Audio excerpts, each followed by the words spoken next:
నమస్తే. Air plus ఛానల్‌కి స్వాగతం. అందరూ హెల్తీగా ఉండాలని కోరుకుంటూ టీజీ టెట్ జూన్ 2026 బాల్ వికాస్ ఏవం శిక్షా శాస్త్ర child development and pedagogy practice set 1 ఇది చాలామంది రిక్వెస్ట్ చేశారండి. సార్ మాకు సైకాలజీ క్లాసెస్ గూడా చేయండి, బిట్స్ కూడా తీసుకొని రండి మాకు అని చెప్పేసి కూడా చెప్పడంతో ఆ రిక్వెస్ట్‌ని కన్సిడర్ చేసి ఇక్కడ మీకు ఈరోజు కొన్ని క్వెషన్ అనేటువంటివి తీసుకొని రావడం జరిగింది. హిందీ మీడియంలో అయితే ఈ క్వెషన్స్ అనేటువంటివి ఉంటాయి కాబట్టి సో మరి మీకు ప్రాక్టీస్‌కి బాగా అనుకూలంగా ఉపయోగపడుతుందనే ఒక సదుద్దేశంతో ఎటువంటి మనకిక్కడ ఏం ఫీజు లేకుండా ఫ్రీగా అయితే ఇక్కడ మీకు క్లాస్ అయితే అందించడం జరుగుతుంది కాబట్టి మీరు చేయాల్సిందల్లా ఇటువంటి క్లాసెస్ చేస్తున్నప్పుడు మీ వంతుగా ఒక సపోర్ట్ అనేటువంటిది అందించాలి. అదే ఒక లైక్ రూపంలో అలాగే దీనిపైన మీ యొక్క సజెషన్స్ అలాగే ఫస్ట్ టైం చూస్తున్నట్లయితే మరి మీరు ఛానల్ని సబ్స్క్రైబ్ చేసుకొని పక్కన ఉన్న సింబల్‌కి ఆల్ అని క్లిక్ చేసుకోండి. అప్పుడు నేను చేసే ప్రతిది కూడా మీకు మొదట నోటిఫికేషన్ రూపంలో అయితే వస్తుంది.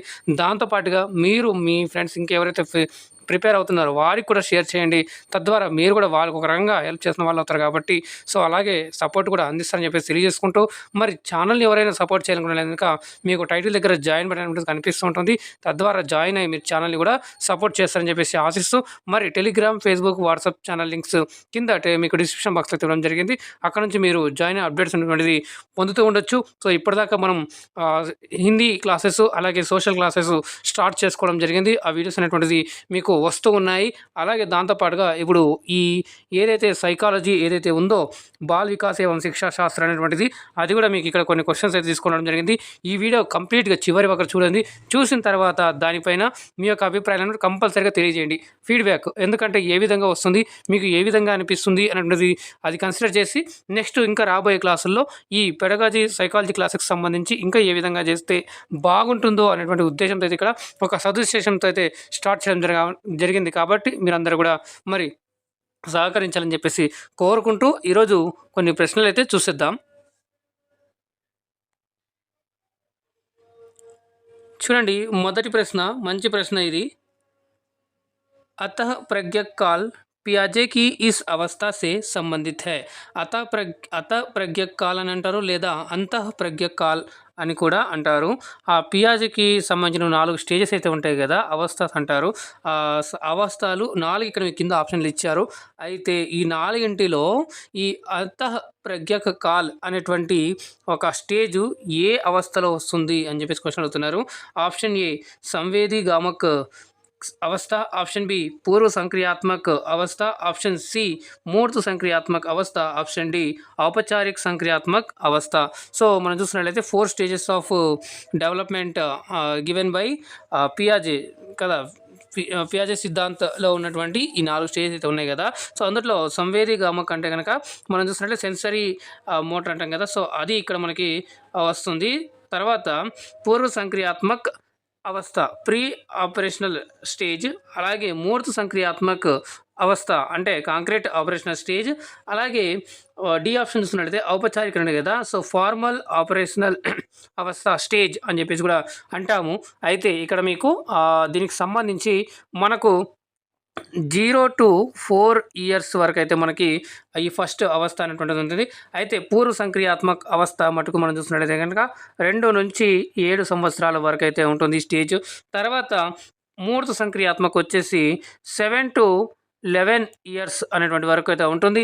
అయితే మరి ఔపచారిక సంక్రియాత్మక అవస్థ చూస్తున్నట్లయితే కనుక మనకి ఇక్కడ 11 and above అని చెప్పేసి మనం చెప్పుకోవచ్చు. ఓకే, ఇక్కడ మీకు ఇక్కడ ఇస్తున్నాను 11 and above ఇయర్స్ అనేటువంటిది ఉంటుంది. ఓకే, సో దీంట్లో ఈ స్టేజ్లో ఏమవుతుందంటే పిల్లలు వాళ్ళ యొక్క సెన్సరీ మోటార్స్ అంటే వాళ్ళు చూస్తూ కానీ లేదా వాళ్ళ యొక్క కొన్ని సైగలు చేస్తూ చిన్న పిల్లలు మీకు తెలిసిందే కదా, 2 లోపు పిల్లలు ఎలా ఉంటారో వాళ్ళు ఏ విధంగా అడుగుతారు. ఇప్పుడు ఏమైనా సపోజ్ పాలు కావాలనుకుంటే వాళ్ళకి ఆకలిస్తుందని వాళ్ళు ఏం చేస్తారంటే జస్ట్ ఏడుస్తారనమాట. సో ఏడ్చి లేదా చూస్తూ అబ్జర్వ్ చేస్తూ వాళ్ళు చిన్నగా అనేటువంటి చెప్తూ ఉంటారు.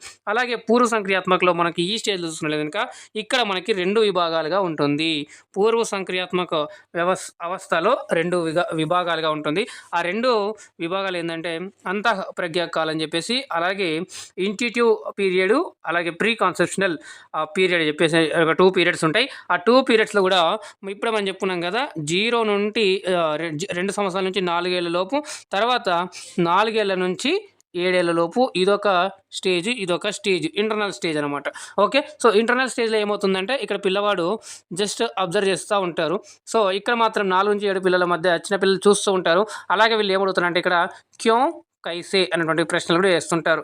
అంటే ఎలా, ఎందుకు అనేటువంటి క్వశ్చన్లు వేస్తుంటారు. చిన్నపిల్లలు మీరు ఏమేమి చేస్తున్నా కానీ వాళ్ళు ప్రతిదీ అడుగుతూ ఉంటారు కదా. సో అడుగుతున్నప్పుడు మనకి బుద్ధిగా చాలా మంచిగా అనిపిస్తుంటుంది కదా. సో అట్లాంటి స్టేజ్ అనమాట ఇది. అలాగే మూర్త సంఖ్యాత్మక అవస్థ అంటే వీళ్ళు ఏం చేస్తారంటే లాజికల్ థింకింగ్గా వీళ్ళు ముందు ఉన్నటువంటి వాటిని చూసి వీళ్ళు చేస్తారనమాట. ఏ విధంగా అంటే ఇప్పుడు సపోజు మనకి ఇదొకటి ఉంది. సో ఇదొకటి అనుకుంటే మనకి ఇదొకటి అనుకుంటే అరే నీకు ఈ రెండిట్లో ఏది కావాలరా అని చెప్పేసి మనం అడిగినట్లేదు, ఇంకా పిల్లవాడికి ఈ రెండు కనిపిస్తున్నాయి. సో వాడు ఏమనుకుంటాడంటే వాడికి పెద్దది ఉన్నది కావాలి కాబట్టి ఆబ్వియస్గా వాడు ఇక్కడ చేస్తారనమాట. ఓకేనా. సో తర్వాత మళ్ళీ ఇక్కడ మనం చూస్తున్నట్టు కనుక ఔపచారిక సంఖ్యాత్మకత అంటే ఇక్కడ కొంచెం నాలెడ్జ్ అనేటువంటిది పెరుగుతూ ఉంటుంది. అంటే ముందు ఏమి కనిపించకపోయినా కూడా ఫార్మల్ ఆపరేషనల్ స్టేజ్ ఏదైతే ఉందో దాంట్లో థింక్ చేసి చేయగలిగినటువంటి కెపాసిటీ అనేటువంటిది ఉంటుందన్నమాట. ఓకే. సో అయితే ఇక్కడ మనం ఇప్పుడు చెప్పుకున్నాం కదా అత ప్రజ్ఞాకాలని చెప్పేసి, అలాగే సంప్రవర్తక కాలని చెప్పేసి ఇంకొకటి ఉంటుంది అనమాట, రెండు స్టేజ్. ఇప్పుడు ఇక్కడ ఉంది కాబట్టి అదేంట్లో వస్తుందయ్యా అంటే కనుక మనకి ఇక్కడ సరైన సమాధానం ఆప్షన్, మరి ఇప్పటికే మీకు తెలిసిపోయింటుంది, పూర్వ సంక్రియాత్మక అవస్థ 2 years to 7 years బిట్వీన్లో ఉండేటువంటి కాలాన్ని అంటారనమాట. ఓకేనా. రైట్. సో ఇది మీకు అర్థమైందని అనుకుంటున్నాను. నెక్స్ట్ ప్రశ్న చూద్దాం. రెండవ ప్రశ్న.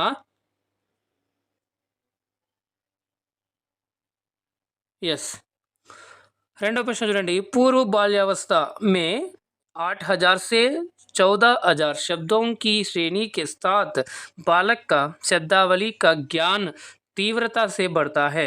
निम्नलिखित में से किस में बालक का विकास हुआ है? కింద ఆప్షన్ ఇచ్చాడు. మరి పూర్వ బాల్యావస్థ అంటే ఎర్లీ చైల్డ్హుడ్ అనమాట. ఎర్లీ చైల్డ్హుడ్లో పిల్ల అంటే ఒక అబ్బాయి, ఒక చిన్న పాప 8,000 వర్డ్స్ నుంచి 14,000 వర్డ్స్ అనేటువంటి అంత స్పీడ్లో వాళ్ళు నేర్చుకోవడం జరుగుతుంది అని చెప్పేసి ఇక్కడ చెప్తున్నారు. సో మరి అది ఏ స్టేజ్లో దేంట్లో ఆ పిల్లవాడి యొక్క డెవలప్మెంట్ అయిందని అడుగుతున్నారు. ఆప్షన్ ఏ సిమాంటిక్, బి వ్యావహారిక్ అంటే ప్రాగ్మెటిక్, ఆప్షన్ సి వాక్య విన్యాస్, సింటెక్స్, ఆప్షన్ డి ఆకృతి విజ్ఞాన్. అయితే ఇక్కడ సిమాంటిక్ అంటే అర్థ విజ్ఞాన్ అనేది వస్తుంది. ఓకేనా, ఇది మీరు అర్థం చేసుకోవాలి. సో వ్యావహారిక అంటే క్యారెక్టర్గా అట్లాగా వస్తుంది. నెక్స్ట్ వాక్య విన్యాస్ అంటే మరి ఏదైతే సింటెక్స్లో మరి కర్త, కర్మ, క్రియ అనేటువంటిది ఏదైతే ఒక ఫార్మేషన్, ఒక స్ట్రక్చర్లో నేర్చుకుంటారో భాషని, అది ఇక్కడ అవుతుంది. ఆప్షన్ డి చూస్తున్నట్టయితే ఆకృతి విజ్ఞాన్ అంటాం. మరి మార్ఫాలజీ ఏ విధంగా చేస్తారు అంటే కనుక మనం హిందీలో చెప్పుకున్నట్టు కనుక కొన్ని కొత్త పదాలు తయారు చేయడం అన్నమాట.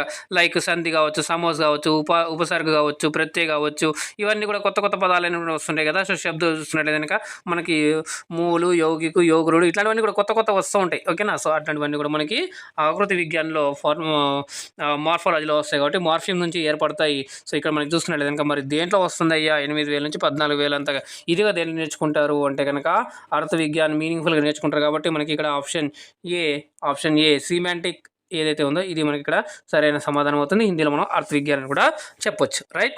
సో మూడవ ప్రశ్న చూడండి, ఇక్కడ మంచి ప్రశ్న ఇది కూడా. రైట్. ఏక్ బహురాష్ట్రీయ కంపెనీ అంటే ఎంఎన్సీస్ మనం వింటూ ఉంటాం చాలాసార్లు, మల్టీనేషనల్ కంపెనీస్ అని చెప్పేసి వింటూ ఉంటాం కదా. ఏక్ బహురాష్ట్రీయ కంపెనీ అభ్యర్థికి कौशल सीखने व किसी कार्य को पूरा करने की क्षमता को जानने के लिए परीक्षा का आयोजन करती है. यह परीक्षा है.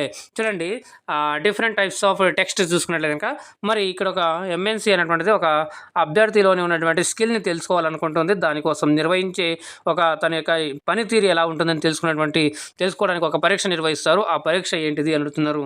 ఆప్షన్ ఏ వ్యక్తిత్వ పరీక్ష, ఆప్షన్ బి సృజనాత్మక పరీక్ష, ఆప్షన్ సి అభివృద్ధి పరీక్ష, ఆప్షన్ డి అభియోగ్యత పరీక్ష. సింపుల్గా చూడండి, ఎలిజిబిలిటీ, యోగ్యత ఇట్లా కూడా చేయొచ్చు. మీరు అర్థం చేసుకుంటే ఎలిమినేషన్ మీద యూజ్ చేసుకుంటే ఇట్లా కూడా చేయొచ్చు. కొంచెం సెన్స్ వాడితే లేదు మీకు అర్థం అవ్వట్లేదంటే ఇక్కడ మరి చూస్తున్నట్లయితే వ్యక్తిత్వ పరీక్ష అంటే పర్సనాలిటీ టెస్ట్, మరి అందులో అతని యొక్క బిహేవియర్ ఏంది, ఎలా ఉంటుంది అవన్నీ కూడా తెలుసుకుంటారు అనమాట. మరి రెండో చూసుకున్నట్లయితే సృజనాత్మక పరీక్ష అంటే క్రియేటివిటీ టెస్ట్ అనమాట. ఏ విధంగా ఎలా క్రియేటివ్ చేస్తారు అనేటువంటిది ఇక్కడ ఉంటుందన్నమాట. మరి ఆప్షన్స్ చూసుకున్నట్లయితే అభివృద్ధి పరీక్ష, ఇక్కడ యాటిట్యూడ్ టెస్ట్ అంటారు. సో ఇది అంతగా ఇది ఉండదు. సో ఇక్కడ ఆప్షన్ చూసినట్లయితే అభియోగ్యత పరీక్ష, ఇది మనకి ఎలిజిబిలిటీ అనమాట, యాప్టిట్యూడ్ టెస్ట్. సో మీరు కాంపిటేటివ్లో చూస్తుంటే యాప్టిట్యూడ్ టెస్ట్ ఉంటుందని చెప్పేసి వింటూ ఉంటారు కదా. సో అట్లాగా మనకి ఇక్కడ ఆప్షన్ మరి ఎవరైతే డి ఇస్తున్నారో ఏకదం కూడా రైట్ అండి. ఇక్కడ అభియోగ్యత పరీక్ష aptitude test is the right answer for this question. Right. So next question చూద్దాం. నాలుగవ ప్రశ్న. राइट.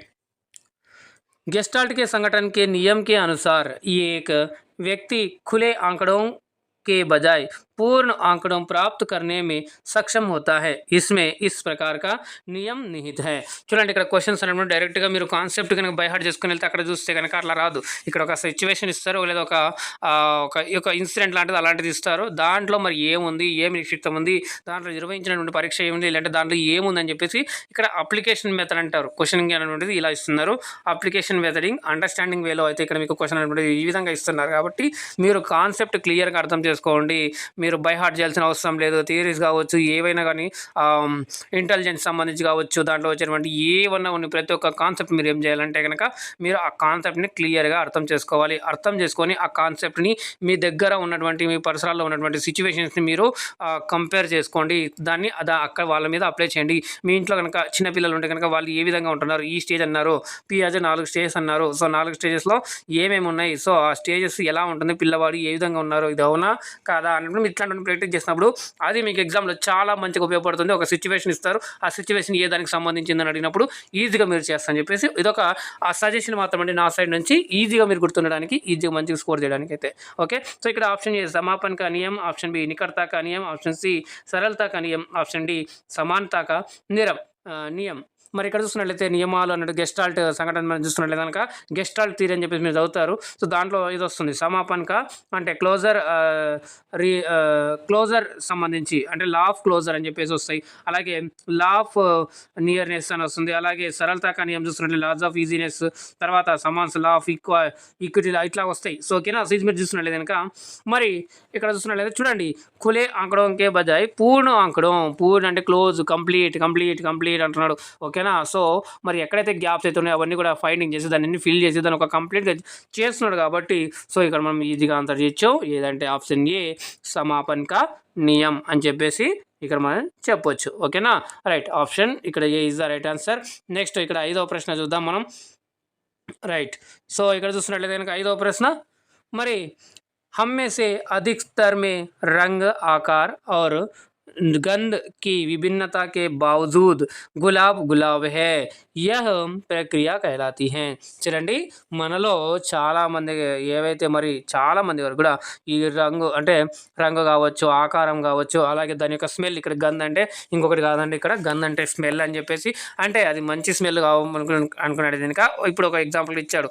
అయితే ఇట్లా డిఫరెన్షియేట్ బావజూద్ గులాబ్ హే అంటే ఒక గులాబీ పువ్వు చూసి ఇది గులాబీ పువ్వు అని చెప్పేసి అనొచ్చు. ఇప్పుడు గులాబీ పువ్వు మనం చూస్తున్నట్లయితే రంగు అని చెప్పినాడు కదా, సో వివిధ కలర్స్లో అయితే మనకైతే గులాబీ పూలు అవైలబుల్లో ఉన్నాయి. లైక్ మీరు పర్పుల్ చూస్తారు, వైట్ రోజ్ చూస్తారు, అలాగే రోజ్ చూస్తారు, రెడ్ చూస్తారు, ఆరెంజ్ చూస్తారు, వైట్ చూస్తారు కదా, ఇలా రకరకాలుగా చూస్తారు. దాంట్లో పాటుగా మళ్ళీ ఏమన్నాడు, ఆకారం, కొన్ని గులాబీ పూలు పెద్దగా ఉంటాయి, కొన్ని గులాబీ పూలు చిన్నగా ఉంటాయి. సో ఇవన్నీ కూడా మనకి గులాబ్ అని అంటాం. సో వాటిని చూస్తే మనం ఏమంటాం, అది ఇది గులాబీ పువ్వేరా అని అంటాం. సో అది ఎటువంటి ప్రక్రియ అని చెప్పేది ఆ ప్రక్రియను అంటారు అని చెప్పేసి అంటున్నారు. ఉత్తేజన భిన్నత, ఉత్తేజన సామాన్యీకరణ, ఆప్షన్ సి ఉత్తేజన విభిన్నత, ఆప్షన్ డి అనుభూతి.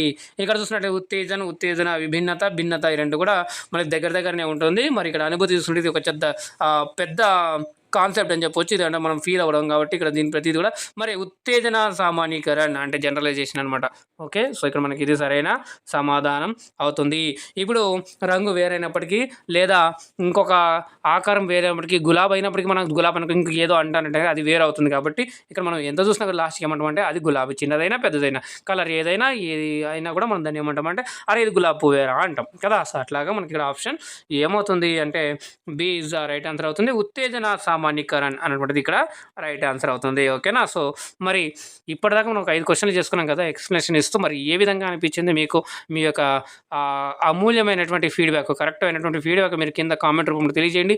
వాటిని అనుసరించి ఇంకా మంచిగా అందించే ప్రయత్నం అయితే చేస్తానని చెప్పేసి తెలియజేసుకుంటూ, ఇంకా ఇప్పటివరకు లైక్ చేయకుండా లైక్ చేయండి, షేర్ చేయండి. చాలామందికి కూడా మీరు చేసేటువంటి ఒక చిన్న హెల్ప్ అండి మాకు. సో ఇక్కడ నుంచి మీరు చేసేది, అలాగే మీకు ఇక్కడ హైప్ అని చెప్పేసి కింద ఉంటుంది. ఓకేనా, మీకు రైట్ సైడ్లో కనిపిస్తుంది హైప్ అని చెప్పేసి, అది కూడా క్లిక్ చేసి హైప్ చేసినట్లయితే కూడా ఇది చాలామందికి రీచ్ అయ్యి అందరికీ కూడా మరి బెనిఫిట్ అవుతుంది. ఫ్రీగా మీరు కూడా ఒక రకంగా హెల్ప్ చేసిన వాళ్ళు అవుతారు. కాబట్టి మరి చేస్తారని చెప్పేసి ఆశిస్తూ మరి షేర్ చేయండి. ఫస్ట్ టైం చూసినట్లయితే ఛానల్ని సబ్స్క్రైబ్ చేసుకొని పక్కన గంట సింబల్కి ఆల్ అని సెలెక్ట్ చేసుకోండి. అప్పుడే నేను చేసే ప్రతిదీ కూడా మీకు మొదటగా నోటిఫికేషన్ రూపంలో అయితే వస్తుంది. దాంతోపాటుగా మరి మీకు కింద డిస్క్రిప్షన్ బాక్స్‌లో మరి Telegram, Facebook, WhatsApp channel links ఇచ్చాను. అక్కడ నుంచి జాయిన్ అయ్యి అప్డేట్స్ అనేవి పొందొచ్చు. దాంతో పాటుగా మరి ఇంకా మీకు సోషల్ క్లాస్ అనేటువంటిది స్టార్ట్ చేయడం జరిగింది. అలాగే హిందీ క్లాస్ అనేటువంటిది స్టార్ట్ చేయడం జరిగింది. ఎవరైనా చూడలేనట్లయితే కింద మీకు ప్లేలిస్ట్ అయితే లింక్ ఇచ్చాను. అక్కడ నుంచి కూడా చూడొచ్చు. దాంతో పాటుగా ప్రీవియస్ ఇయర్‌లో కూడా మనం ఏవైతే క్లాసెస్ చెప్పుకున్నామో మనం 2024 నుంచి దీనికి సంబంధించిన క్లాసులు అనేటువంటివి చేయడం జరిగింది కాబట్టి 23 అయితే వేరే చేయడం జరిగింది నేషనల్ లెవెల్‌లో. సో మరి 24 నుంచి మనం ఏదైతే చేసుకున్నామో అన్నీ కూడా మనకి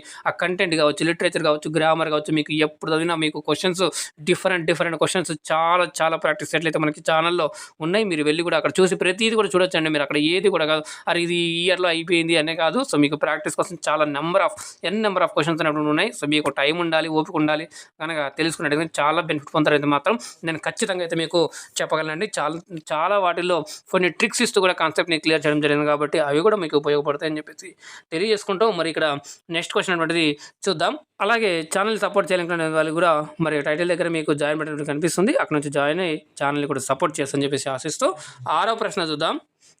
यस ఇది కూడా ఒక మంచి ప్రశ్న మీ ముందుకు రైట్ निम्नलिखित में से यह सक्रिय अवरोध को दर्शाता है చూడండి ఇక్కడ ట్రాన్స్ఫర్ ఆఫ్ లెర్నింగ్ అని చెప్పేసి మీరు టాపిక్స్ చూసింటారు. సో ఆల్మోస్ట్ నేను ఇంగ్లీషు హిందీ ఎక్కువ చేస్తుంటాను కాబట్టి నాకు తెలుగులో కొన్ని అలా ఉంటాయి. సో మీరు దాన్ని కరెక్ట్ చేయగలరు. సో వాటికి నాకు తెలిసిన వాటికి ఎంతవరకు మీకు నేను తెలుగులో చెప్పే ప్రయత్నం అయితే చేస్తూ ఉన్నాను. ఎందుకంటే మనకు తెలిసింది అందరికీ కూడా మరి ఇక్కడ మేబీ మీరు చూస్తుండొచ్చు కాన్సెప్ట్స్ అనేటువంటిది మనం హిందీలో ట్రై చేస్తూ ఉన్నాం. సో మరి నాకు తెలిసినంత వరకు మన చూసుకున్నట్లయితే తెలుగు స్టేట్స్లో మరి చేస్తున్నందుకు మరి ఇది అనిపిస్తుందండి. మరి ఇంకెవరైనా చేస్తున్నట్లయితే ఓకే, మరి మీకు హెల్ప్ అవుతుందంటే అది కూడా ఒక మంచి విషయం అని చెప్పొచ్చు. సో చేస్తున్నారంటే చాలా అదృష్టవంతులే మీరు అందరూ కూడా. ఎందుకంటే మరి మీకు అర్థమయ్యేలాగా చెప్పాలనేటువంటిదే ఉద్దేశం కదా. సో ఒక టీచర్ కూడా ఏంటంటే ఏదో క్లాస్ చెప్పామా వెళ్ళిపోయామా అనేది కాకుండా మరి చూస్తున్నాం వాళ్ళకి అర్థమయ్యేలాగా వాళ్ళ లెవెల్లో మనం వెళ్ళి చెప్పగలుగుతున్నామా లేదా అనేటువంటిది. అందుకే మళ్ళీ మీకు పదే నేను ఫీడ్బ్యాక్ అడుగుతున్నానండి. సో మీరు ఫీడ్బ్యాక్ ఇవ్వడం ద్వారా ఏమవుతుందంటే ఇంకా దాంట్లో మార్పులు చేర్పులు చేసి ఇంకా మంచిగా మీకు చేరువై మీకు అర్థమయ్యేలాగా సరళమైన భాషలో చెప్పే ప్రయత్నం చేయాలనేటువంటిదే ఇక్కడ మా ఉద్దేశం అండి. ఇక్కడ మీరు చూసినట్లయితే క్వశ్చన్ చూడండి, ఇది మంచి క్వశ్చన్. ట్రాన్స్ఫర్ ఆఫ్ లెర్నింగ్ అంటే చూసినట్లయితే positive transfer of learning, negative transfer of learning, అలాగే జీరో ట్రాన్స్ఫర్ ఆఫ్ లెర్నింగ్ అని చెప్పేసి అంటారు.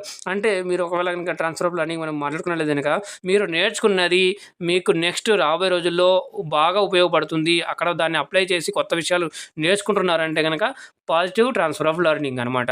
అలాగే మీరు ఇక్కడ ఆల్రెడీ ఇంతకుముందు నేర్చుకున్నారు, మళ్ళీ ఇప్పుడు నేర్చుకుంటున్నారు. కానీ ఇంతకుముందు నేర్చుకున్న దానికి ఇప్పుడు నేర్చుకున్న దానికి మీకు ఏమీ చేంజ్ లేదు. సో అక్కడ ఏమవుతుందంటే జీరో ట్రాన్స్ఫర్ ఆఫ్ లెర్నింగ్ అని వస్తుంది.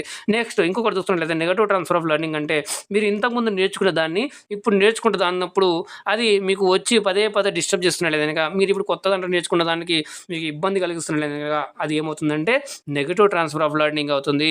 సో ఇక్కడ అదే అడుగుతున్నారు మనకి క్వశ్చన్. ఇప్పుడు నేను ఏదైతే లాస్ట్లో ఏదైతే చెప్పానో అదే ఇక్కడ మనకి క్వశ్చన్ కాబట్టి ఇక్కడ మీరు ఆప్షన్ చూసినట్లయితే తెలుగు కా జ్ఞానం అంగ్రేజీ सीखने में बाधक है. చూడండి ఇక్కడ నెగటివ్ ట్రాన్స్ఫర్ ఆఫ్ లెర్నింగ్ అనమాట. ఓకేనా. నెక్స్ట్ చూసుకున్నట్లయితే అవధారణ ఇంకా సమావర్తీయ అధిగం అంటే ప్యారలల్ లెర్నింగ్ అనమాట. ఏవైతే కాన్సెప్ట్స్ ఉంటాయో వాటిని ప్యారలల్ వే ఆఫ్ లెర్నింగ్ చేయడం అనమాట. నెక్స్ట్ చూసినట్లయితే ఇంకా విజ్ఞాన్ కా జ్ఞాన్ సామాజిక విజ్ఞాన్ सीखने में सहायक होता है. చూడండి మీకు హెల్ప్ అవుతుంది. మీరు ఏదేదో మరి సైన్స్ నేర్చుకున్నారు, మరి ఇక్కడ సామాజిక విజ్ఞాన్ ఏదైతే సోషల్ అవుతుందో అక్కడ కొన్ని కాన్సెప్ట్స్ మీకు అక్కడ హెల్ప్ అవుతాయి కాబట్టి ఇక్కడ పాజిటివ్ ట్రాన్స్ఫర్ ఆఫ్ లెర్నింగ్ అనేది జరుగుతుంది. అయితే ఇక్కడ చూడండి తెలుగు కా జ్ఞాన్ అంగ్రేజీ సీఖనే మే సహాయక్ హోతా హై అంటే కనుక మరి ఇప్పుడు మీరు తెలుగు నేర్చుకున్నారు కానీ ఇంగ్లీష్ నేర్చుకుంటున్నప్పుడు కూడా మీకు అక్కడ ఉన్నప్పుడు తెలుగు ఏవైతే ఉన్నాయో అది మీకు హెల్ప్ చేస్తుంది. పాజిటివ్ వేలో ఉంది కాబట్టి మీకు ఇబ్బంది లేదు కాబట్టి మీకు అది పాజిటివ్ ట్రాన్స్ఫర్ ఆఫ్ లెర్నింగ్. కానీ ఇక్కడ మనకు సరైన సమాధానం అవరోధం కాబట్టి ఇక్కడ మనకి బాధగానే ఉంది కాబట్టి మరి ఏందయ్యా అంటే కనుక option A is the right answer.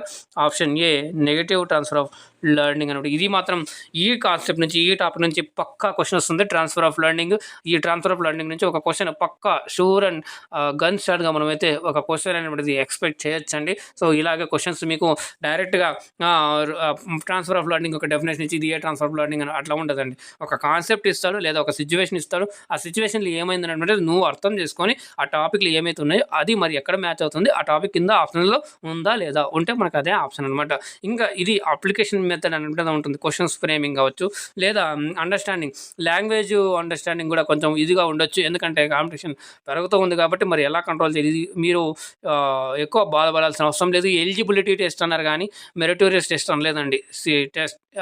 ఏదైతే టీచర్ ఎలిజిబిలిటీ టెస్ట్ అన్నారు అంతేగాని టీచర్ మెరిటోరియస్ టెస్ట్ అని ఏమి అనలేదు. సో ఇది ఏందంటే మీకు రాబోయే రోజుల్లో ఏదైతే టీచర్ రిక్రూట్మెంట్ పరీక్షలు జరుగుతాయో అక్కడ మీకు ఈ టెస్ట్ ఎలిజిబుల్ అయి ఉంటే కనుక ఆ పరీక్షలకు మీరు రాసుకోవడానికి అర్హులు, ఎలిజిబిలిటీ అంటున్నారు. కాబట్టి మీరు మరి ఎన్ని మార్కులు వస్తాయి అనేటువంటిది ఏం లేదు. మీ కేటగిరీని బట్టి ఎన్ని మార్కులు వస్తే క్వాలిఫైయా కాదా. మీరు ఇక్కడ క్వాలిఫై అయినారంటే కనుక చింతించాల్సిన అవసరం లేదు. అక్కడ టీచర్ రిక్రూట్మెంట్ టెస్ట్లో బాగా కష్టపడండి, అక్కడ ఎక్కువ స్కోర్ చేయండి. అప్పుడు ఈ వెయిటేజ్ 20% అక్కడ కలుస్తుంది, మంచి మార్కులు రావచ్చు.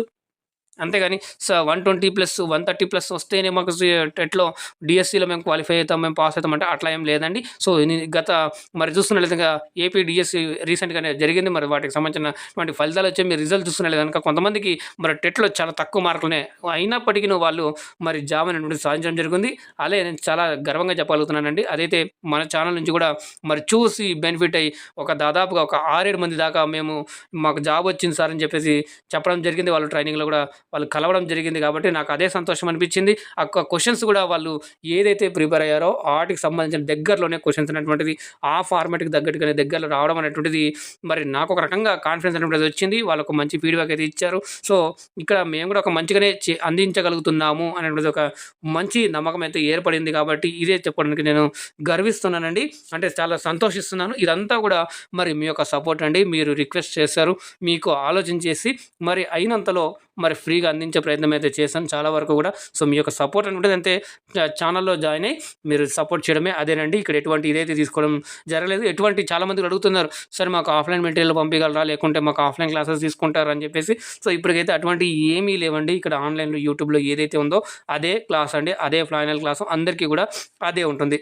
కాకపోతే మీరు ఛానల్ని మాత్రం సపోర్ట్ చేస్తే అదొక ఛానల్కి గ్రోత్ అంటే ఉంటుంది. సో మీరు ఒక లైక్ షేర్ చేయడం వల్ల మీరు కూడా ఒక ఇండైరెక్ట్గా ఒక 10 మందికి హెల్ప్ చేసిన వాళ్ళు అవుతారు. కాబట్టి చేస్తారని చెప్పేసి ఆశిస్తూ మరి ఇక్కడ option A is the right answer అవుతుందండి.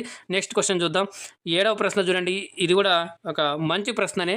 ఏక్ శిక్షక్ నే ఛాత్రోं को एक पहेली दी तो था उसे 5 मिनट में సుల్జానే కే లియే కహా. చూడండి ఒక సిచ్యువేషన్ ఇచ్చాడు. ఏమంటే ఒక టీచర్ ఒక పిల్లవాడికి ఒక పజిల్ ఇచ్చాడంట. ఆ పజిల్ ఇచ్చేసి నువ్వు 5 నిమిషాల్లో ఈ పజిల్ని కంప్లీట్ చేయాలి అనేటువంటి చెప్పాడంట. అయితే ఏక్ ఛాత్రుని కుచ్ మినిటో మే కార్య పూర్ణ కియా. అయితే అక్కడ ఉన్నటువంటి విద్యార్థి మాత్రం చాలా తొందరగానే ఆ కొద్ది నిమిషాల్లోనే ఆ పజిల్ అనేటువంటిది పూర్తి చేశాడు. అయితే ఉస్ ఛాత్ర మే కిస్ ప్రకార కా కౌశల్ హే. అయితే ఆ పిల్లవాడిలో ఎటువంటి స్కిల్ ఉంది అని చెప్పి అడుగుతున్నారు. ఆప్షన్ ఏ ప్రారంభిక చింతన్, ఆప్షన్ బి ఖోజ్పూర్ణ, ఆప్షన్ సి సమస్య సమాధాన్, ఆప్షన్ సి మౌఖిక్. ఈజీగా ఎలిమినేషన్ మెథడ్ యూజ్ చేయండి. ఇక్కడ కాన్సెప్ట్ అర్థం చేసుకున్నారా, సిచ్యువేషన్ అర్థమైందా? ఈజీగా కింద ఆప్షన్లకు చూడండి. సో ఇక్కడ చూస్తున్నట్టు ఎందుకంటే మౌఖిక్ అంటున్నాడు. మౌఖిక్ అంటే ఏందండి, ఓవరాల్ పజిల్ అనేటువంటిది మనకి ఇట్లా ఉంటుంది. సపోజ్ ఏదో ఇచ్చాడు, ఇక్కడ ఏదో ఇచ్చాడు, ఇదంతా కంప్లీట్ చేయమన్నాడు, ఇక్కడ ఏందో వస్తున్నాడు, కానీ రాస్తేనే కంప్లీట్ అయింది కాబట్టి సో ఇక్కడ మౌఖిక్ అనేటువంటి రాదు. ఇది ఎలిమినేషన్ చేయండి, ఓకేనా. నెక్స్ట్ ఖోజ్పూర్ణ అంటున్నాడు. ఖోజ్ అంటే ఏంటిది, రీసెర్చ్ చేయడం. ఇక్కడ రీసెర్చ్ చేయాల్సిన అవసరం లేదు, డైరెక్ట్గా నీ ముందే ఉంది, దాన్ని ఏం చేసిన కాదు కాబట్టి ఆప్షన్ ఇది కాదు. మరి ఇంకా చూసుకున్నట్లయితే ప్రారంభిక చింతన్. ప్రారంభిక అంటే స్టార్టింగ్ స్టేజ్లో అనమాట, ఇంకా థింకింగ్ చేయడం అనమాట. సో ఇది కాదు, ఆల్రెడీ అక్కడ పిల్లవాడు కంప్లీట్ చేశారంటే ఇక్కడ ఏంది సమస్య సమాధాన్. Option C is the right answer. మరి ప్రాబ్లమ్ సాల్వింగ్ అని చెప్పేసి ఇంగ్లీష్లో మనం చదువుతాం, ఓకేనా. ప్రాబ్లమ్ సాల్వింగ్ మీరు నోట్ కూడా చేసుకుంటారని చెప్పేసి నేను ఆశిస్తున్నాను. ఇంతకుముందు ఏవైతే బ్యాచెస్ మరి ఇంతకుముందు క్లాసెస్ చూసారో వాళ్ళందరూ కూడా నోట్స్ చేసుకుంటాం సార్, రాసుకుంటాం, మంచి హెల్ప్ చేస్తున్నాయని చెప్పేసి వాళ్ళు అందించారు. అయితే ఏదో ఒక పాజిటివ్ ఏదైతే రిజల్ట్ వచ్చిందో డిఎస్సిలో మొన్న, దాన్ని బేస్ చేసుకుని మళ్ళీ ఇక్కడ అడగడంతో ఈ క్లాస్ అనేటువంటిది మళ్ళీ కంటిన్యూ చేయడం అయితే జరిగింది. కాబట్టి మరి ఇప్పుడు కూడా అదే సపోర్ట్ కూడా ఇస్తారని చెప్పేసి మళ్ళీ బెనిఫిట్ పొందాలని చెప్పేసి ఇక మాకు ప్రయత్నం అండి ఇక్కడ. సో ఇక్కడ option C is the right answer. సమస్య సమాధానం, ప్రాబ్లమ్ సాల్వింగ్, ఎక్కడ ప్రాబ్లం ఉందో కనుక్కున్నాడు, దాన్ని సాల్వ్ చేసినాడు, అంతే, రైట్. సో నెక్స్ట్ ప్రశ్న చూద్దాం. మరి 8వ ప్రశ్న చూడండి. రైట్. निम्नलिखित में से यह हार्वर्ड गार्डनर के బహుబుద్ధి సిద్ధాంత్ మే సమ్మిళిత్ నహీ హై. చూడండి క్వశ్చన్లో ఇచ్చాడు, కింద వాటిలో అన్నాడు, సరే ఏం అర్థం కాలేదు. మరి హార్వర్డ్ గార్డ్నర్ అంటే మనం తెలిసింది మల్టిపుల్ ఇంటెలిజెన్స్ అని చెప్పేసి ఇచ్చాడు, ఓకేనా. 8 టైప్స్ ఆఫ్ ఇంటెలిజెన్స్ గురించి ఆయన మాట్లాడతాడు, ఓకేనా. బుద్ధి సిద్ధాంత్, బుద్ధి ప్రకారం, ఏక్ కారక్, ద్వికారక్, కదా, ఇట్లాంటివన్నీ కూడా వస్తాయి మనకి కదా. అయితే ఇక్కడ చూసుకున్నట్లయితే కనుక మరి మరి బహుబుద్ధి సిద్ధాంత్ మల్టిపుల్ ఇంటెలిజెన్స్లో మరి లేనిది సమ్మిళిత నహీ హై. చూడండి నెగటివ్ వచ్చింది, ఇది మీరు చూడాలి, ఇది చూస్తేనే క్వశ్చన్ చేస్తారు. లేదంటే కనుక ఇక్కడ అరే మల్టిపుల్ ఇంటెలిజెన్స్ అన్నాడు, కింద కనిపిస్తున్నాయి, ఒకటి ఫస్ట్ ఆప్షన్లోనే ఉంది. సో ఆప్షన్ టిక్ 1 పెట్టేస్తే అక్కడ మీ మార్క్ పోయే ఛాన్స్ ఉంటుంది. సో క్వశ్చన్ కంప్లీట్గా చదవండి, అర్థం కాకపోతే ఆప్షన్లు చూడండి, అది అర్థం కాలేదు మళ్ళీ క్వశ్చన్ ఇంకోసారి చదవండి, మళ్ళీ ఆప్షన్ చూడండి, లేదు మీకు ఏమీ అర్థం కావడం లేదు నెక్స్ట్ క్వశ్చన్కి వెళ్ళిపోండి, రావట్లేదు అని చెప్పేసి అదే క్వశ్చన్ని మీరు స్టిక్ చేసి కూర్చోకండి.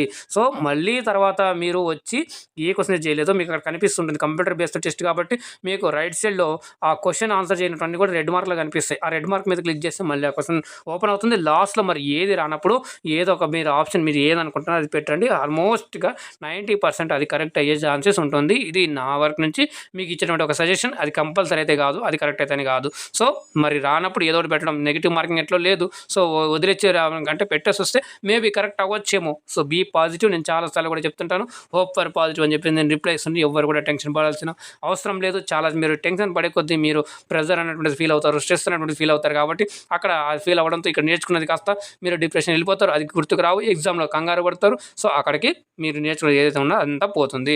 సో దయచేసి ఇంకో నా సైడ్ నుంచి రిక్వెస్ట్ ఏంటంటే మీరు ఏదైతే నేర్చుకుంటారో దాన్ని పక్కాగా నేర్చుకోండి, తరోగా నేర్చుకోండి. నేర్చుకున్నది కొంచెమైనా, తెలిసింది కొంచెమైనా దాన్ని బాగా నేర్చుకోండి. టెన్షన్ పడకండి, కూల్గా ఉండండి, మంచిగా ఉండండి, హెల్తీగా ఉండండి. ఎగ్జామ్లో వెళ్ళండి, కామ్గా కూర్చోండి, పక్కన వాళ్ళతో ఒక్కరితో చూడకుండా మీకు ఏమొస్తుందో జస్ట్ మీరు ఒక్కసారి క్లోజ్ చేసుకొని జస్ట్ చూడండి. మీకు ఏ కాన్సెప్ట్, మీరు 1 నెల కూర్చున్నారా, 2 నెలలు కూర్చున్నారా, 3 నెలలు కూర్చున్నారా, లేదా మీరు స్టార్టింగ్ ప్రిపరేషన్ ఎప్పుడు స్టార్ట్ చేశారు ఆ రోజు నుంచి ఒక్కసారిగా కళ్ళు మూసుకొని ఒక 2-3 మినిట్స్ ఆలోచించండి. బాగా జస్ట్ చూడండి, ఆలోచించడం కూడా లేదు. ఫస్ట్ రోజు, సెకండ్ రోజు, థర్డ్ రోజు, 10th, 15th, 20, 30, 45 డేస్ ఏం చేశారు లైన్ గుర్తు వస్తూ ఉంటుంది. మీరు ఒక్కో రోజు ఒక్కొక్క కాన్సెప్ట్ ఒక్కొక్క సందర్భంలో నేర్చుకుంటారు. ఒకరోజు పొద్దున్నే లేసి మీరు ఏదో పని చేస్తూ నేర్చుకున్నారు, ఒకరోజు సాయంత్రం ప్రాక్టీస్ చేస్తూ నేర్చుకున్నారు, ఆ కాన్సెప్ట్ బాగా గుర్తుంది. లేదా ఇంకో రోజు ఇంకొక క్లాస్ చూసారు, ఆ క్లాస్లో ఒక ట్రిక్ చెప్పారు, ఆ ట్రిక్ సంబంధించిన క్వశ్చన్ ఇక్కడ వచ్చింది. సో మీరు అలా చూస్తూ వెళ్ళినప్పుడు క్వశ్చన్ చూస్తారు, మళ్ళీ ఆ క్వశ్చన్ ఇక్కడ దగ్గర ఉన్న దగ్గరలో మీరు రిలేట్ చేసుకుని ఆన్సర్ అయితే చేయగలరు. ఓకేనా. సో ఇక్కడ చూస్తున్నట్లయితే కనుక ఆప్షన్ ఏ వైయక్తిక సిద్ధాంతం, వైయక్తిక బుద్ధి ఉంది రైట్, మరి స్థానిక బుద్ధి ఉంది రైట్, మరి భాషాయి బుద్ధి ఉంది రైట్, కానీ సామాజిక బుద్ధి అనేటువంటిది లేదు, మనకి లేదు ఇక్కడ నహి అన్నది కాబట్టి ఇదే మనకి. కానీ ఎలానో ఇప్పుడు చూద్దాం. మరి ఇక్కడ చూసినట్లయితే వైయక్తిక అంటే ఇంట్రాపర్సనల్ అంటాం ఇంగ్లీష్లో. మనం చూసుకున్నట్లయితే ఇంట్రాపర్సనల్ ఇంటెలిజెన్స్. తర్వాత స్థానిక అంటే ఫేషియల్ ఇంటెలిజెన్స్ అంటాము. ఫేషియల్ ఇంటెలిజెన్స్ అంటే ఇక్కడ మనకి వైయక్తిక అంటే తనలోని లోపాలను తెలుసుకోవడం, లేదా తన గురించి తెలుసుకోవడం అనమాట వైయక్తిక అంటే. మరి అంత వైయక్తిక్ అంటే ఇంటర్పర్సనల్. ఇంట్రాపర్సనల్ అంటే ఏమో మన గురించి మనం తెలుసుకోవడం, ఇంటర్పర్సనల్ అంటే ఏమో వేరే వాళ్ళ గురించి తెలుసుకోవడం. సో మీరు గుర్తుగా మీకు కన్ఫ్యూజ్ అవ్వకుండా ఉండడానికి ఒక ట్రిక్ లాగా చెప్తాను. ఇంటర్ గుర్తుపెట్టుకోండి, ఇంటర్ ఎగ్జామినేషన్స్ పక్క వాళ్ళు మనకు నిర్వహిస్తారు, లేదా మనం వేరే వాళ్ళకి నిర్వహిస్తాం. ఓకేనా. సో ఇంటర్ మనం నిర్వహించుకో, లేదా అది మీకు గుర్తుండడం లేదు, మీరు ఇంటర్ హౌస్ కాంపిటీషన్ కానీ, లేదా ఇంటర్ యూనివర్సిటీ కాంపిటీషన్ కానీ, లేదా ఇంటర్ స్కూల్ కాంపిటీషన్ వినే ఉంటారు మీరు ఎక్కడో చోట. ఇంటర్ స్కూల్ అంటేనే అర్థమవుతుంది కదా. సో డిఫరెంట్ ఒక 2 స్కూల్స్ అనేటువంటి జరుగుతున్నటువంటి 2 లేదా అంతకంటే స్కూళ్ళ మధ్య జరుగుతున్నటువంటి పోటీ ఇంటర్. కాబట్టి మనకి అది వస్తుంది. అదే ఇక్కడ మనకి సామాజిక బుద్ధి వస్తుంది, కానీ ఇక్కడ సామాజిక బుద్ధి అని ఉండదు. మనకి మల్టిపుల్ ఇంటెలిజెన్స్లో సామాజిక బుద్ధి అని ఉండదు. మరి సార్ అన్నారు మరి ఇంటర్పర్సనల్ అంటే మరి సామాజికలో వస్తుంది, సామాజిక కూడా ఉండొచ్చేమో అని పెడితే మాత్రం అది రాంగ్ అవుతుంది. అలా కాదు. ఓకేనా. Interpersonal, intrapersonal. ఓకేనా. ఫేషియల్ ఇంటెలిజెన్స్, భాషా ఇంటెలిజెన్స్ ఇంకా ఉంటాయి. సో ఇంకా 5 ఉన్నాయి. మరి చూడండి, చూసి మీకు గుర్తుండే కామెంట్ చేయండి, ఎందుకంటే కామెంట్ చేయడం ద్వారా మీకు బాగా గుర్తుందనే ఉద్దేశంతో ఇక్కడ నేను మీకు చెప్పడం అయితే జరుగుతుంది. ఓకేనా. సో మరి ఇక్కడ సరైన సమాధానం చూసినట్లయితే option C is the right answer for this question. Social intelligence అనేటువంటిది ఉండదు. Okay right. మరి నెక్స్ట్ క్వశ్చన్ చూద్దాం. 9th question. Yes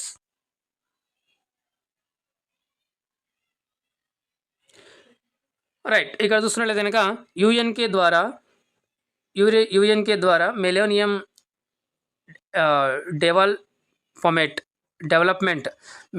development goal 2008 में निम्नलिखित में से यह अधिक शांतिपूर्ण व समृद्ध विश्व के लिए प्राप्त किया जाने वाला लक्ष्य नहीं है. మరి ఇక్కడ మిలీనియం డెవలప్మెంట్ గోల్ 2008 అనేటువంటి సదస్సులో, అంటే యునైటెడ్ నేషన్స్ నిర్వహించినటువంటి ఆ సదస్సులో మరి 2008 మరి మిలీనియం డెవలప్మెంట్ గోల్లో భాగంగా 3 లక్ష్యాలను ఏర్పరచుకుంది. ఆ 3 లక్ష్యాల్లో ఒకటి కానటువంటిది అని అడుగుతున్నాడు. నెగిటివ్ చాలా అడుగుతాడండి. సో నేను చూసినటువంటి ఇంతకుముందు పేపర్లో చాలా మటుకు నాట్, ట్రూ ఆర్ ఫాల్స్ కానీ ఫాల్స్ స్టేట్మెంట్ ఇట్లాంటివి ఎక్కువ అడుగుతారు. సో మీరు క్వశ్చన్ని బాగా చదవాలి, అప్పుడే ఈజీగా ఆన్సర్ చేస్తారు. సో ఈజీ కూడా ఈజీ చేయొచ్చు. ఇక్కడ అత్యధిక గరీబం భూక్ ఉన్మూలన్, మరి ఇక్కడ చూసినట్లయితే రెండవది सार्वभौमिक प्राथमिक शिक्षा प्राप्त करना, ऑप्शन सी మరి लैंगिक समानता को बढ़ावा देना और महिलाओं को सशक्त करना, ऑप्शन डी बाल जन्म दर में సుధార్. సో మరి చైల్డ్ నార్టాలిటీ అని చెప్పేసి ఉంటుంది. సో ఇక్కడ మనకి అది కాదు కాబట్టి మోస్ట్ మనకి ఇంపార్టెంట్గా మనకి ఈ 3 ఏవైతే ఏ ఉందో, బి ఉందో, సి ఉందో ఉంటుంది, కానీ డి ఉండదు. సో మనకి ఇక్కడ ఎక్కువ మనకి చూసినట్లయితే ఆప్షన్ ఇక్కడ D is the right answer for this question అండి. ఇది ఎక్కువ వాళ్ళు పెట్టుకునేటువంటి లక్ష్యాల్లో ఇది ఒకటి కానటువంటిది అని చెప్పేసి మీరు గుర్తుపెట్టుకోవాలి. ఓకేనా. నెక్స్ట్ క్వశ్చన్ చూడండి. ఇక్కడ 10వ ప్రశ్న. రైట్, ఇది ఒక మంచి ప్రశ్న. మరి లెర్నింగ్ డిజేబిలిటీకి సంబంధించి కూడా మీరు క్వశ్చన్స్ అది చూసుకోవాలి. ఓకేనా. మరి ఇంక్లూజివ్ ఎడ్యుకేషన్, తర్వాత ప్రోగ్రెసివ్ ఎడ్యుకేషన్, ఇవన్నీ కూడా చూసుకోవాలి అనమాట. ఓకేనా. Individual differences. ఓకే. సో మరి ఆప్షన్ 10th ప్రశ్న చూసినట్లయితే पर्सन विद डिसेबिलिटी समान अवसर पूर्ण भागीदारी व अधिकारों की सुरक्षा యాక్ట్ ఇస్ దిన్ లాగు హువా. మరి పీడబ్ల్యూడి యాక్ట్ ఎప్పుడు మరి అమలు అయ్యింది అని అడుగుతున్నారు. సో మరి ఎప్పుడు అమల్లోకి వచ్చింది, ఎప్పుడు దాన్ని మనకి కేమ్ ఇంటూ ఫోర్స్ అంటాం కదా. ఇక్కడ చూసినట్టు option A 26 August 1995, option B 7 ఫరవరి 1996, ఆప్షన్ సి 17 फरवरी 1997, ఆప్షన్ డి 27 మార్చ్ 1998. మరి ప్రశ్న మరొకసారి చూడండి. पर्सन विद डिसेबिलिटी समान अवसर पूर्ण भागीदारी व अधिकारों की सुरक्षा एक्ट इस दिन लागू हुआ. ऑप्शन ए 26 अगस्त 1995, ऑप्शन बी 7 फरवरी 1996, ऑप्शन सी 17 फरवरी 1997, ऑप्शन डी 27 मार्च 1900 మరి 98. ఇక్కడ సింపుల్గా ఈజీ క్వశ్చన్ అయితే దీనికి సంబంధించి కూడా మీకు అయితే ఇన్ఫర్మేషన్ ఇస్తాను ఇప్పుడు. సో ఇక్కడ మీరు చూసినట్టు కనుక 7 February option 1996 is the right answer for this question. అయితే మీరు వినే ఉంటారు సార్ పీడబ్ల్యూడి 1995 యాక్ట్ అని చదువుతారు కదా సార్, మరి ఇక్కడ మీరు 1996 అని పెట్టారు అని చెప్పేసి అంటారు, లేదా 95 కనపడంగానే ఇంకా మాకు ఎక్కడ కనిపించలేదు కాబట్టి ఇదే అని పెడతారు. ఇది మాత్రం కాదు, పీడబ్ల్యూడి యాక్ట్ 1995. అయితే ఇక్కడ ఏమైందంటే పార్లమెంటులో 12 మరి 95లో పార్లమెంట్లో ఆమోదం పొందింది. అయితే 1/96లో రాష్ట్రపతి ఆమోదం అనేటువంటిది పొందినమాట. ఓకే, రాష్ట్రపతి మీరు నోట్ చేసుకున్నాను, రాష్ట్రపతి ఆమోదం పొందింది. కానీ అమల్లోకి వచ్చింది ఎప్పుడు అదే అందరు దాన్ని అంటే కనుక ఇది మనకి ఆప్షన్ 7 ఫరవరి 1996 అని చెప్పేసి is the right answer for this question. So ఇలాగా మనం ఈరోజు ఒక 10 క్వశ్చన్లు మాత్రమే తీసుకుని రావడం జరిగింది. దీనిపైన మీ యొక్క సలహాలు, సూచనలు, సజెషన్స్ అన్నీ కూడా ఇవ్వండి. మీ యొక్క సజెషన్ ఇచ్చినట్లయితే వీటన్నీ కన్సిడర్ చేసి ఇంకా నెక్స్ట్ రాబోయే క్లాసులో ఇంకా ఎక్కువ ప్రశ్నలు, మంచి ప్రశ్నలు తీసుకొచ్చే ప్రయత్నం అయితే చేస్తానని చెప్పేసి తెలియజేసుకుంటూ ఈ వీడియో మీకు చాలా ఉపయోగపడిందనే ఒక సదుద్దేశంతో మరి అనుకుంటున్నాను. మరి లైక్ చేయండి, షేర్ చేయండి. మరి ఫస్ట్ టైం చూసినట్లయితే ఛానల్ని సబ్స్క్రైబ్ చేసుకొని పక్కన గంట సింబల్లోకి ఆల్ అని చేసుకోండి. అప్పుడు నేను చేసే ప్రతిదీ కూడా మీకు మొదటి నోటిఫికేషన్ రూపంలో అయితే వస్తుంది. మరి ఛానల్ని సపోర్ట్ చేయడానికి కనుక మీరు జాయిన్ బటన్ వరకు క్లిక్ చేసి ఛానల్ని సపోర్ట్ చేయగలరు. అలాగే Telegram, Facebook, WhatsApp channel links కింద డిస్క్రిప్షన్ బాక్స్లో అయితే ఇవ్వడం జరిగింది. అక్కడ నుంచి మీరు జాయిన్ అయ్యి అప్డేట్స్ అనేది పొందొచ్చు. మరి మనకు సంబంధించినటువంటి హిందీ క్లాసెస్, సోషల్ క్లాసెస్ కూడా ప్లేలిస్ట్ రూపంలో అయితే ఇవ్వడం జరిగింది. ఎవరైనా ఇప్పటి వరకు చూడలేదంటే కింద డిస్క్రిప్షన్ బాక్స్లో ఉన్నాయి. అలాగే ఇక్కడ పైన ఎండ్ స్క్రీన్ దగ్గర కూడా ఐ కార్డ్ దగ్గర కూడా కనిపిస్తూ ఉంటాయి. అవి కూడా మీరు చూసి బెనిఫిట్ పొందాలని చెప్పేసి కోరుకుంటుంది. మరి మీరు జాగ్రత్తగా ఉండండి, సురక్షితంగా ఉండండి. మళ్ళీ నెక్స్ట్ క్లాస్లో కలుద్దాం. అందాక ధన్యవాదాలు. జై హింద్.